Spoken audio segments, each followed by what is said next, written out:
Hey y'all, it's Ashley Bookishrealm and I'm back with another video. Today is going to be an interesting video because I came across this article. I don't remember how I came across this article, but I thought it was pretty interesting. So Buzzfeed put out an article that's 14 things everyone gets wrong about librarians.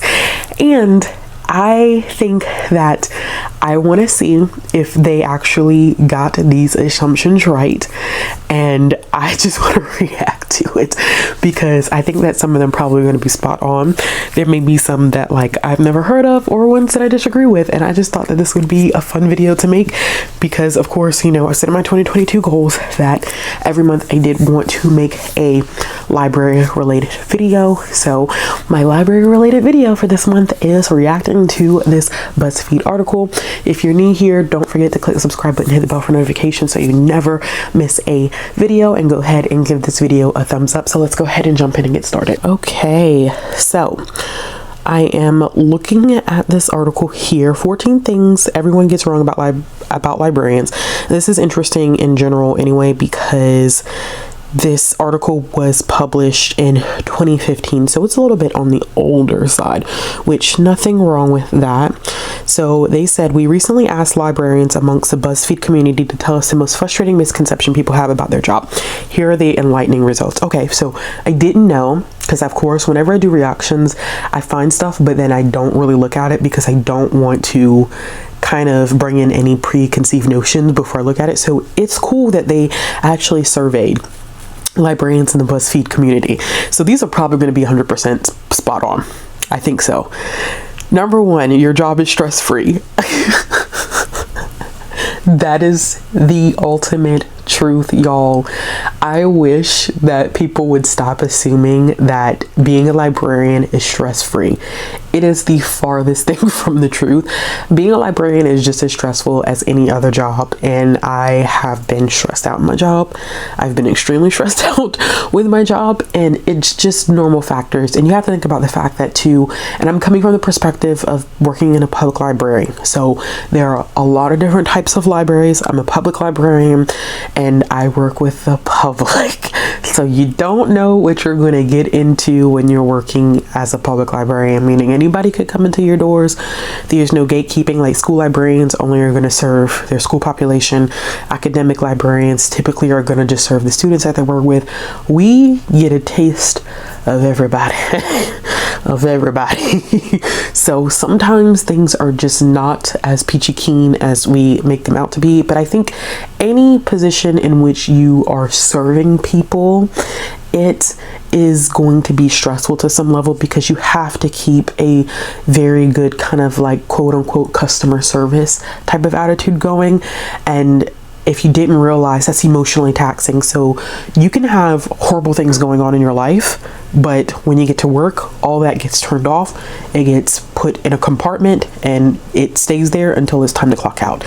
And it takes a lot of energy. And I don't think people realize how much energy goes into being a librarian, not just the physical part of like, you know, distributing books and all that type of stuff, but the mental and emotional exhaustion that comes with it.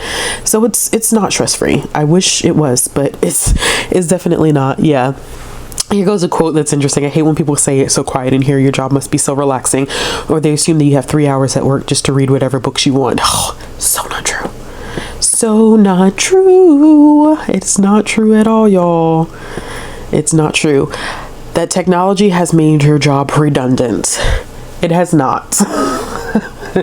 It has not. People think that because of access to technology in terms of like people having cell phone capabilities, people having laptops, computers, and, you know, being able to have internet, you can access any information that you want. That's not true.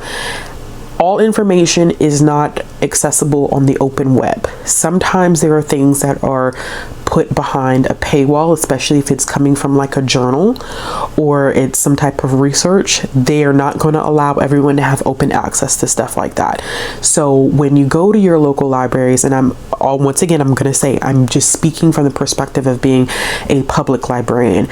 they have resources that you can use in order to get behind that paywall, where they do have different platforms that you can have access to, different databases that you have access to, as long as you have a valid library card, which people always think about libraries in terms of checking out books, and they don't realize that libraries also have a significant amount, and not all of them, but I think that a good portion of us have access to databases with information that you cannot get on the open web. So technology really doesn't make our job redundant in that sense. And then on top of that, I think there's this common misconception, especially here in the US, that everybody has access to internet, laptop, cell phone. That is not true. There are places where there is what we call kind of like a technology desert or an internet desert, and there's limited access to internet, limited access to technology. So no, it does not make our job redundant.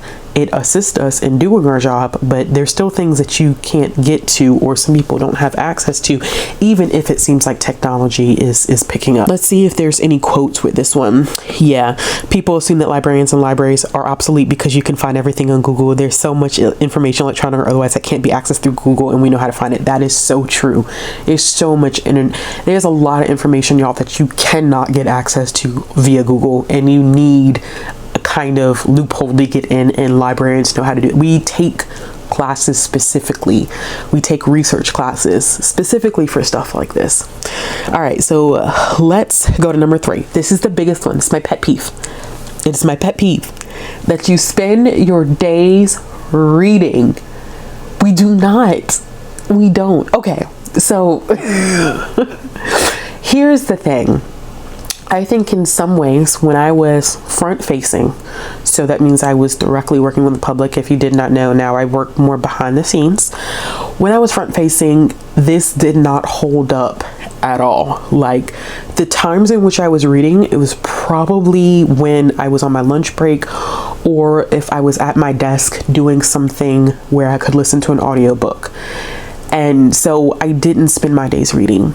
I am in a different position where audiobook listening is a little bit easier. Not always, because sometimes there's things where like I cannot focus on an audiobook and also do my work at the same time. But sometimes if it's like, for example, if I'm checking books for condition, I can listen to an audiobook. Like as a person who works in collection development and I'm looking through checking books for weeding and stuff like that, then yeah, I can listen to an audiobook then, because it's easier for me to process what I'm listening to and check a book for it. Like, it doesn't take as much focus on that, and listening to an audiobook at the same time, it's not that bad. But more detailed stuff, absolutely not. So this still holds true, but I think I have a little bit more pockets of time in my experience now than I did in the past before. But that is such a common misconception, y'all. We don't read all day. We wish we could, but we don't. We don't have the time to at all. People always think we do and we don't. Yeah, people have always told me they would love to be a librarian because it would be so nice to work with books all day. Nope, that's not what I do all day. I work with people all day. That is true. You do. Your job is working with people all day, not working with the collection. You engage the collection, but you're not working with the collection all day. You're working with the people and engaging with the people to help them navigate the collection that you have. I hope that made sense. Okay, number 4. Woo! If this ain't the truth. Do you know how interesting, first of all, it is to be in librarianship, to be younger, and then to also be Black? And so it's very interesting when people think of librarians as old white women who wear glasses and sweaters and have cats, and then you come and you're like me, hair locked, face beat, young, and Black woman, and I'm like, yeah, I'm a librarian, tatted up. People are like, what? Librarians? Like, really? This is what librarians look like now? Yeah, this is the old image that people have of librarians is so twisted. Don't get me wrong, it still is very much so a field that is dominated by white women. Statistically, that has been proven through and through. But we don't look like that. Like, we don't look like that. Like, I love this, where this person said, I have purple hair, tattoos, and a nose piercing. Yeah, like, you'd be surprised how library folks look nowadays compared to what people's perceptions of what they used to look like back in the day. Okay, so I guess number 5 is an extension of number 4.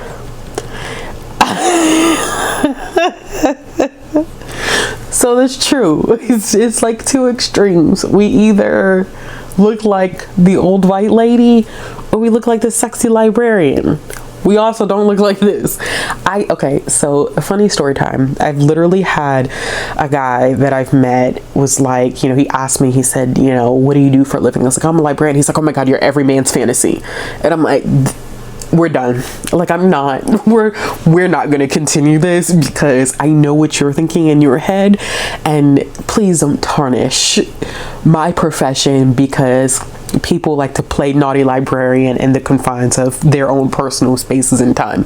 But yes, we also do not look like that.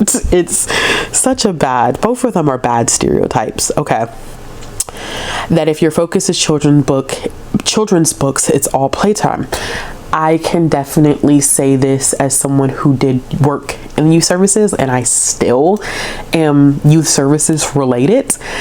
I think that people think that being a youth services librarian, it's literally all about fun and games and story time, and those are great parts of it. Like, you do have fun, there's story time, but it's definitely a lot more complex than that. I think there's a lot of deep diving in programming and literacy, and so many connections that these librarians are building with like parents and educators and other librarians. It's a lot of work to be a youth services librarian.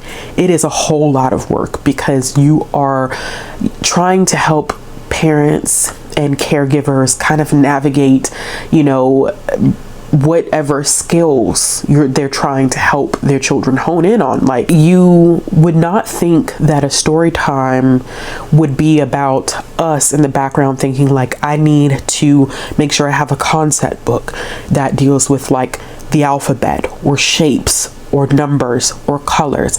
I need to have one that shows photography, so these kids are seeing real life images. I need to have one that's, you know, just a narrative, or I need to have one that may be, you know, poetry or has a certain rhyming scheme. It's not just getting up and reading a book for the sake of reading a book.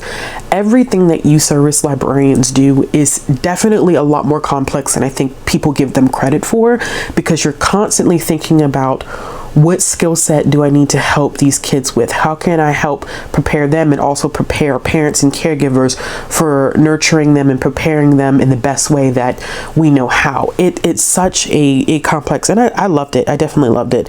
Yeah, glorified babysitters are that only do story time. Yeah, in technology and study, it's a lot more than what people give it credit for. And number 7, that you only work in libraries or public schools. So this is interesting. This is one that I've never heard of. This is a different assumption. I don't know what they mean by this one, so I'm gonna go down to, oh, okay, so yes, all right, now that I see this quote. Library profession is really wide ranging. We work in corporations, law firms, research institutes, and laboratories. Yes, we do. There are librarians who work in hospitals. Like, you can be a medical librarian. There are librarians who work and do archival work. There are librarians who are like business librarians, and they work for Fortune 500 companies. The whole field of librarianship is definitely a lot broader than what people anticipate. And honestly, I even went into my own field really naive about what a librarian could and could not do. And when I got into school, even though I had been working in a library for about a year and a half by the time I went to library school, I did not realize the kind of broad range or wide range that librarians had, and that there were times when there were Fortune 500 companies who were specifically looking for new graduates from library schools. I think things may be a little different now in terms of the job market, but even the school that I went to, they offered so many different tracks that you could take in order to be a librarian. But I now get that comment that we either work, like, you know, I think the two ones that people often think about are public librarians and also school librarians. And sometimes people even forget about academic librarians. Like, they exist, very much so exist, but I think for some reason they get left off of people's radars. But I do say that, I do believe that people often work on that you know, that binary of you're either a school librarian or public librarian, when there's such a broader range. I haven't heard that assumption as much, probably because I think that people just get excited about librarianship and don't necessarily talk about like the different paths you can take. So I haven't heard that one as much, but I can definitely see where it could fit. Number 8, that you don't need an advanced degree. Okay, so this is where this article is going to appear to be a little dated. You do, in a lot of areas, still need a Master's of Library Information Science to get a librarian position. Everyone that you see in a library is not technically internally classified as a librarian. It's not the same position or what they would classify as a professional position. That doesn't make them any less than a professional, but they don't have the degree that standardly that would make them a librarian. This is for most places. Or you can work places like where I work, where you don't need a degree. And the reason why a lot of places are starting to shift the same way that my job has shifted into not requiring an MLIS is because of the fact that there are barriers with acquiring that degree. It is a master's degree. Financially, a lot of people can't afford to do it. And it is a way to gatekeep a lot of communities of color out of the profession, to be quite honest with you. And a lot of libraries are kind of looking at that as a barrier, and they're taking it out of the equation. So where some libraries are still saying in order to have that professional, you know, title, you have to have your MLIS, there are libraries like mine that are saying like you don't have to have that degree anymore to be qualified to be a professional or to have the title of being a librarian. So that one is kind of a dated response, but I get it because this is a dated article. This came out in 2015. We're talking what now, 7 years ago? Y'all know I can't do math. Yeah, 7 years ago. Y'all know my math is not that great. Number 9, that the job is easy. I think that this kind of ties into the first one, that your job is stress-free. Your job is not always easy. I think that it may not be the same as someone who's constantly doing, and we do physical labor too now, because those books have to get lifted and sorted and shelved. And so, yeah, it is physical demanding, not as physical demanding as maybe someone who does construction, but the emotional and mental component of librarianship makes it difficult. It really does. Trying to find that good balance of what you're doing on the job and what not to take home, and how to handle people who come in who may not be having the best day. And let's say you get cursed out because they're not having a good day. You can't retaliate. You can't clap back. You can't pop off at the mouth, because at the end of the day, this is your professional position. So it's not easy, and it can be emotionally and mentally taxing. This is interesting where they say, like, I'm an elementary school librarian. It's enormously frustrating to hear your job must be so easy. You just read to them all day. I know that must be frustrating. I have a very close friend who is a middle school school librarian, and the stories that I hear from her are like mind-boggling. We talk a lot, and because we're both librarians, but our experiences are so vastly different, and it's so interesting just how we swap stories and stuff like that. 10, that you're technology adverse. See, I've never heard this one. I haven't heard this assumption. I've heard of us being obsolete because of technology, but not that we're technologically adverse. Which is not true, y'all. Like, we are up to date with technology because we have to evolve with technology to provide people with access to the best resources, especially those who live in environments where they don't have access to technology, or they wouldn't have access to technology outside of us. So that's a very interesting, I've never heard that one. But that is very interesting. That is one that has commonly popped up. Technology, that's interesting. Yeah, most people don't realize we have to take pretty intense computer classes to get our library degree. Yeah, so I did have to take a technology class, which I love doing stuff like this because I often forget like things that I've done in order to get my degree. Sometimes when you're in a high stress situation, because I was working full time and I was in graduate school full time, my brain was complete mush. Okay, I will never ever do that again. But I did have to take a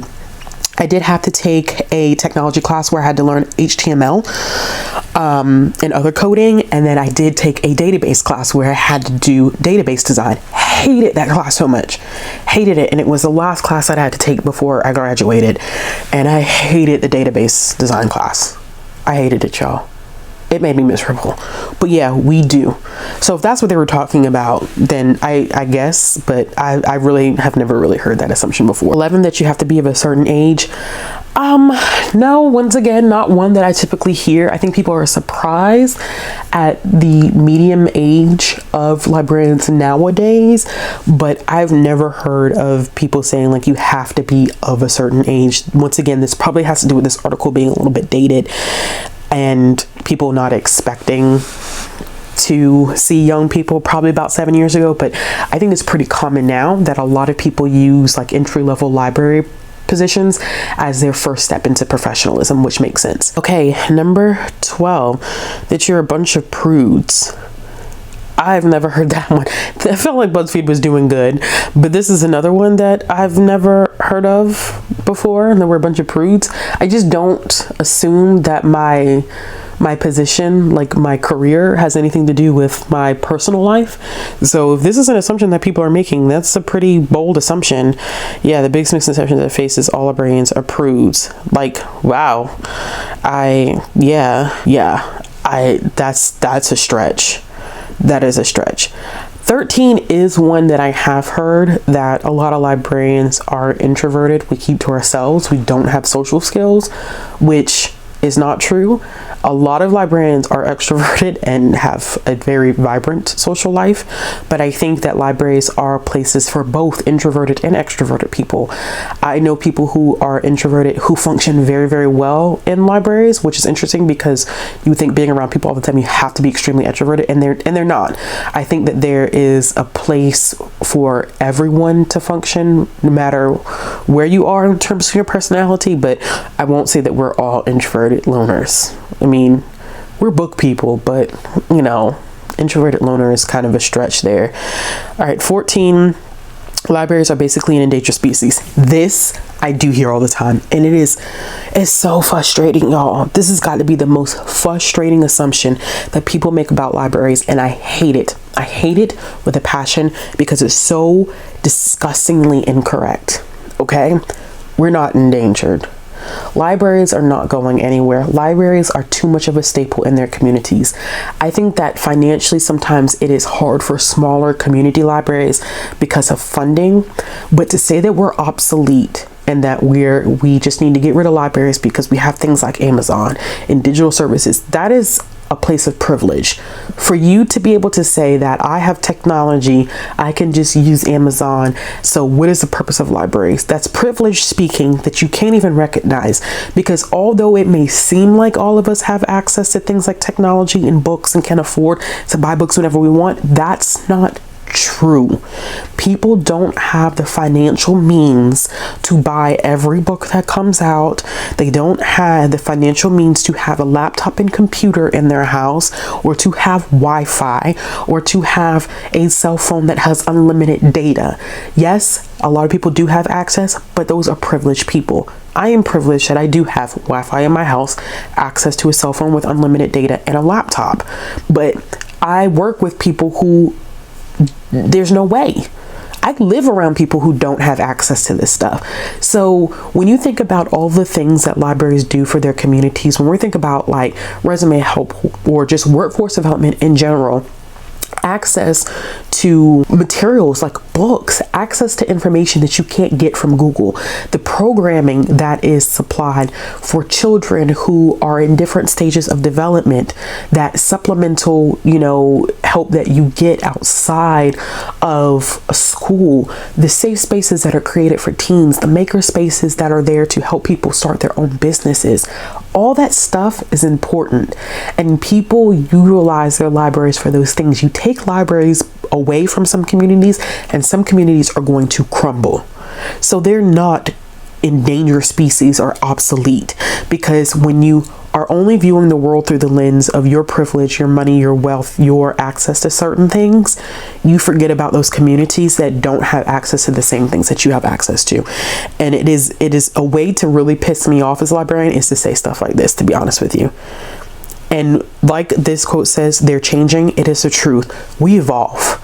We know that we have to evolve with time. As technology changes, as communities' needs change, we also have to evolve to match those needs. And libraries do change.